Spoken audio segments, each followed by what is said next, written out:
অনেকে এই ডাক্তারি করতে যে আপনার হচ্ছে এই তেলের মিটারের এই যে সেন্সর এটা নষ্ট করে ফেলছে, অথবা এই রড যদি বাঁকা হয়ে যায় কখনোই আর সঠিক পরিমাণে তেল দেখাবে না। দেখতে পাচ্ছেন একটি জিক্সার এফআই গাড়ি। যারা এই ধরনের এফআই গাড়িগুলো ব্যবহার করেন তাদের উচিত হবে প্রতি 15,000 কিলোমিটার বা 20,000 কিলোমিটার পর পর ফুয়েল ট্যাঙ্কের যে মোটরের সাথে একটা ফিল্টার থাকে, এই ফিল্টারটাকে ওয়াশ করা, কারণ ওই ফিল্টারের ওইখানে প্রচুর পরিমাণে ময়লা জমে থাকে। আমরা এখন এই গাড়িটার যে ফিল্টারটা রয়েছে এই ফিল্টারটাকে হচ্ছে ওয়াশ করব। মূলত এটার ফিল্টারটা প্রচুর জ্যাম হয়ে গেছে ময়লার কারণে। ফিল্টারটা বের করতে গেলে আপনাদেরকে মোটর, ফিল্টার এবং এটার সাথে একই সাথে যে ফুয়েলের যে গজ রয়েছে বা গ্যাস রয়েছে, কে কোন নামে জানেন, মানে যেটা দিয়ে আসলে মূলত ফুয়েলের মিটার, এই মিটারের যে কাঠিটা, এই কাঠিটা আপনার হচ্ছে একটু সাবধানে বের করতে হবে। তো মোটামুটি আমাদের তেলগুলো বেরোচ্ছে। আর যখন আপনারা এই ফুয়েল ট্যাঙ্কের কাজ করবেন, ভিতর থেকে ফুয়েল বের করবেন, অবশ্যই আগুনের কাছ থেকে সেফটি মেনটেন করে এই কাজগুলো করবেন। হ্যাঁ, তা না হলে যে কোনো মুহূর্তে বড় কোনো দুর্ঘটনা ঘটে যেতে পারে। তো দেখতে পাচ্ছেন এখানে ফুয়েল ট্যাঙ্কের ভিতর থেকে ফুয়েলগুলো আগে বেরোচ্ছে, এই ফুয়েলগুলো চেঞ্জ করে দিব। তো এটা বের করার সময় আস্তে করে সাবধানে পেঁচিয়ে পেঁচিয়ে বের করতে হবে। মানে এই ডান্ডা বা এই কাঠি, মানে এখানে যে বয়া রয়েছে, এই যে বয়াটা, এই বয়ার কাঠি যদি একটুখানি বাঁকা টাকা হয়ে যায়, দেখবেন আর আপনার গাড়ির যে ফুয়েলের মিটার ওটা সঠিকভাবে আপনাকে আর রিডিং দেখাবে না। এই ফুয়েল পাম্পের ভিতরে আমাদের হচ্ছে ফিল্টার রয়েছে, আমরা সেই ফিল্টারটাকে বের করব। তো ফুয়েলটা ঢাললাম, দেখতে পাচ্ছেন আমরা একটা পাত্রের ভিতরে ফুয়েলটা ঢালতেছি। দেখেন এই যে যেই ইয়ের ভিতরে আমরা নিলাম, বলের ভিতরে, দেখেন এখানে যে এই যে জিনিসটা, এটাই হচ্ছে পানি এবং ময়লা। এই যে এটা দেখেন কি পরিমাণ পানি এবং ময়লা। এই শুভ শুভ শুভ ওইটা কিন্তু ঢুকে যাবে ভিতরে। এগুলো কিন্তু ব্যাপক আকারে, মানে বিশ্রী, দেখতে একেবারে বিশ্রী কালার। দেখেন ওই যে পিছনে দেখা যাচ্ছে সাপের মতো নড়তেছে। হ্যাঁ, দেখেন এই যে এগুলো সব হচ্ছে ময়লা। দেখেন এগুলো হচ্ছে ময়লা, এই দেখেন কি পরিমাণ ময়লা। এই দেখেন আপনারা যদি এই যে এই মানে ট্যাঙ্ক যদি পরিষ্কার না করেন, এই ময়লাগুলোই কিন্তু আপনার ট্যাঙ্ককে নষ্ট করে ফেলবে এবং আপনার ফুয়েল যে পাম্প রয়েছে ফুয়েল পাম্পকেও বাদ করে ফেলবে। দেখেন ট্যাঙ্ক খোলার জন্য দেখবেন এখানে কয়েকটা নব পথ থাকে, এই যে এরকম কয়েকটা ঘাট থাকে। একজনে এক হাতে এভাবে ধরতে হবে এটাকে, ঠিক আছে, ধরতে হবে। আমি ধরলাম, এই দেখেন। কিন্তু দাঁড়ান, আপনাদেরকে একটা জিনিস বলি, আমরা যে যাই করবো না করবো এইটাতে যাতে কোনো চাপ না খায়, এটা মাথায় রাখবেন। এভাবে একজন এইভাবে ধরতে হয়। ধরলে তুমি না তুমি চাপ দাও, ভিতরের দিকে চাপ দাও, হালকা চাপ দাও। এইভাবে না, এই মাথায় চাপ দিতে হবে, এই যে লকের মাথায়, এই মাথায়। হ্যাঁ, ওই সাইডে না, এই সাইডে। এই মোটামুটি আমাদের এই পাশটা বের হয়ে গেছে। এখন আমরা এই পাশে ধরবো। দাঁড়া ধরে নেই। হ্যাঁ, ওইভাবে ক্যাপসা দিও না। আমি একটু ঘুরাও, এই পাশে ঘুরাও, এই পাশে না ঘুরাইলে তো হইব না। এই হ্যাঁ, তো মোটামুটি আমরা ধরলাম। এখন আমাদের পাম্পটা বের হয়ে গেছে। দেখেন এখন আমরা আস্তে করে বের করে নিব। তো এখানে যে আমাদের যে কেবলগুলো আছে, মানে ওই যে জয়েন্ট ক্লিপের যে কেবলগুলো, এই কেবলগুলো কিন্তু অবশ্যই আপনারা যখন খুলবেন কোনটা কোন জায়গায় ছিল এটার প্রয়োজনে মোবাইলে একটা ছবি তুলে নেবেন।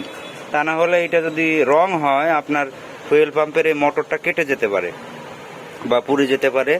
এটার দিকে সব সময় নজর রাখবেন। আর অবশ্যই আমি বারবার করে বলি, এই যে ডান্ডা মানে লাঠি বা বয়া, এই বয়া কোনোভাবে যাতে বাঁকা না হয় এটা খেয়াল রাখবেন।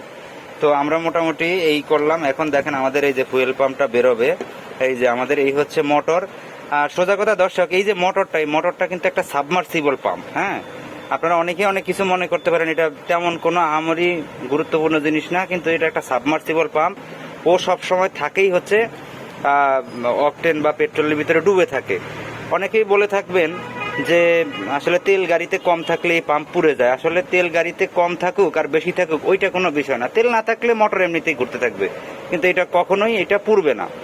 তেল কম বা বেশি এই জন্য ফুয়েল পাম্পের মোটর নষ্ট হয় না। ফুয়েল পাম্পের মোটর নষ্ট হয় শুধুমাত্র এই দেখেন এইটার চতুর্পাশে, আমি আপনাদেরকে একটু দেখাই, এইটার চতুর্পাশে অনেকগুলো অয়েল সিল থাকে। ঠিক আছে, এই যে মোটরটা আমি একটু দেখাই আপনাদেরকে। একটু অয়েল সিলটা দেখাও তো, এই পাশ থেকে অয়েল সিলটা একটু দেখাও তো। এই যে এই পাশে সিল থাকে, এইটার এইখানে সিল থাকে, এবং এইটার যে বডিটা লাগানো আছে এই বডির ভিতরেও কিন্তু অয়েল সিল থাকবে অনেকগুলো। এই অয়েল সিলের যে কোনো একটা অয়েল সিল যদি কোনো কারণে ক্ষতিগ্রস্ত হয় বা কাজ না করে, তখনই কেবলমাত্র এই ফুয়েল পাম্পের মোটরের ভিতরে পানিটা ঢুকে যায় বা তেলটা ঢুকে যায়, তখন মোটরটা বাদ হয়ে যায়। আর এই হচ্ছে আমাদের ফিল্টারের অবস্থা। দেখেন ফিল্টারটা এখন ওয়াশ করলেই বোঝা যাবে যে কি পরিমাণ ময়লা বেরোচ্ছে। এবং ওয়াশ করার সময় অবশ্যই আপনাদেরকে ভালো একটা ব্রাশ নিতে হবে। তো এই দেখেন আমাদের ওয়াশটা শুরু হয়েছে, এবং এই ওয়াশের মাঝখানে কয়েকবার ভালো করে হাওয়া দিতে হবে। এটার ভিতরে হাওয়া দিলে মানে ময়লাটা খুব ভালোভাবে বের হয়। তো অনেকেই মনে করতে পারেন আসলে এই যে ফুয়েল পাম্পের যেই ফিল্টার, এই ফিল্টার কালো হয়ে গেছে, এটা হচ্ছে ওয়াশ করলে আর হবে না। আসলে এরকম না, এটা ওয়াশ করলেই হয়ে যায়। এটা রংটা হয়তো আস্তে আস্তে কালো হয়ে যাবে, বাট হচ্ছে এটা এমন একটা ফেব্রিক, আমি যদি একটু কাছ থেকে আপনাদেরকে দেখাই, এইটা মানে ময়লা হলে কখনোই এটা নষ্ট হয় না। ঠিক আছে, এই ফেব্রিকটা এমনভাবেই তৈরি। তো অনেকে আবার নতুন কিনেন, তবে যাদেরটার একেবারে ভয়াবহ অবস্থা, অথবা ওই যে উপরের যে এই অংশগুলো ছিঁড়ে যায়, এই যে এটা একটা ফাইবার জাতীয়, মানে একেবারে মশারির মতো স্টিলের, ঠিক আছে, স্টিল মনে হয়। তো এই জিনিসটা অনেকের যাদের হচ্ছে হয়ে যায়, যেটাকে বলা হয় ছিঁড়ে যায়, তারা হচ্ছে ফুয়েল পাম্পের যে ফিল্টারগুলো পরিবর্তন করবেন। তো শুভ ওয়াশ করো। তো মোটামুটি এটা ভালোভাবে ওয়াশ করতে পারে, তেমন একটা ময়লা নাই এটার ভিতরে। ঠিক আছে, এখন যদি আমরা ভালো করে একটু ওয়াশ করব চারিপাশ, এবং ভিতর থেকে আমরা হচ্ছে হাওয়া দিব। তো আমরা এবার হাওয়া দিচ্ছি, দেখি হাওয়া দিলে আমাদের এটা কি হয়। তো আমরা হাওয়ার ইয়েটা দিয়ে দিলাম, এখন আমরা হাওয়া দিব।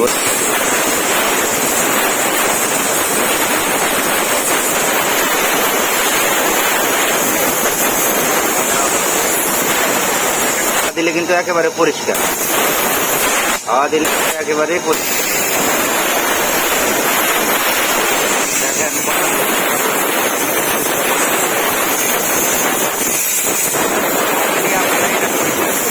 তাড়াহুড়া করবেন না, ভালোভাবে।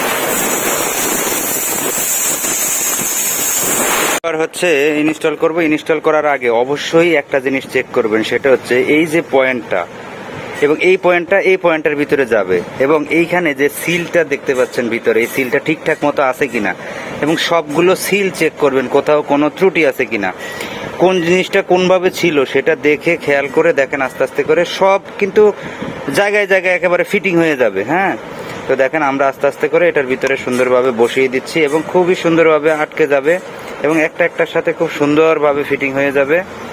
এটা জায়গার সাথে লাগাই এবার চাপ দিলে কট করে আটকে যাবে। হ্যাঁ, এই যে সুন্দর করে আটকে গেছে, আর কোনো টেনশন নেই। ঠিক আছে, তো মোটামুটি সবগুলো লক একেবারে লেগে গেছে। এখন আমরা সঠিকভাবে হচ্ছে এইটার যেই কেবলগুলো আছে, কেবলগুলোকে জয়েন করে দিব। আর আরেকটা জিনিস আপনারা মাথায় রাখবেন দর্শক, সেটা হচ্ছে যখন এই কাজগুলো করবেন, এই যে এই পাশের যে সিলটা, এটা কোনোখানে আপনার কেটেছে কিনা, বা কোথাও কোনো প্রবলেম হয়েছে কিনা, বা লুজ আছে কিনা, এটার নিচে বালি টালি আছে কিনা, এগুলো একটু চেক করে দিবেন। তো মোটামুটি আমাদের এই পাশটা এখন লাগানো হচ্ছে, দেখতে পাচ্ছেন একটা করে আস্তে আস্তে করে ঠেলে আমরা লাগিয়ে দিচ্ছি। যেটা যেভাবে ছিল ওইটা ওইভাবেই আমাদেরকে লাগাতে হবে। আর আবারও বারবার করে বলি, যখন এই কাজটা করবেন কোনো সময় যাতে এই জিনিসটা কোনোভাবে ক্ষতিগ্রস্ত না হয়, এটা একটু খেয়াল রাখবেন। তাহলে কিন্তু মিটারে আর আগের মতো তেলের সঠিক রিডিং দেখাবে না। অনেকে এই ডাক্তারি করতে যে আপনার হচ্ছে এই তেলের মিটারের এই যে সেন্সর, এটা নষ্ট করে ফেলছে, অথবা এই রড যদি বাঁকা হয়ে যায়, কখনোই আর সঠিক পরিমাণে তেল দেখাবে না। তো মোটামুটি আমাদের কেবলগুলো লাগানো হচ্ছে। এই তো এভাবে আপনারা মূলত হচ্ছে এই সব গাড়ির যেটাকে বলা হয় ফুয়েল পাম্পের যে ফিল্টার, সেটাকে ওয়াশ করবেন, বা ফুয়েল পাম্প ওয়াশ করবেন। আসলে পাম্প তো ওয়াশ করার কিছু নাই, শুধুমাত্র ফিল্টারটাই ওয়াশ করতে হয়। আর এটার ভিতরে ময়লা টলা থাকলে সেগুলো বের করে দিবেন, কিন্তু সেগুলো ওই ফিল্টারেই বাধা খায়। কারণ ফিল্টার ছাড়া কখনোই কিন্তু আপনার হচ্ছে বাইরের যদি থাকেও ওগুলো কোনো ব্যাপার না, কিন্তু খুলছেন যেহেতু সবই পরিষ্কার করে দিবেন, ব্যাপারটা হচ্ছে এরকম। তো ভিডিওটি দেখার জন্য অনেক ধন্যবাদ। ভিডিওটি ভালো লাগলে শেয়ার করবেন দর্শক। ধন্যবাদ সবাইকে।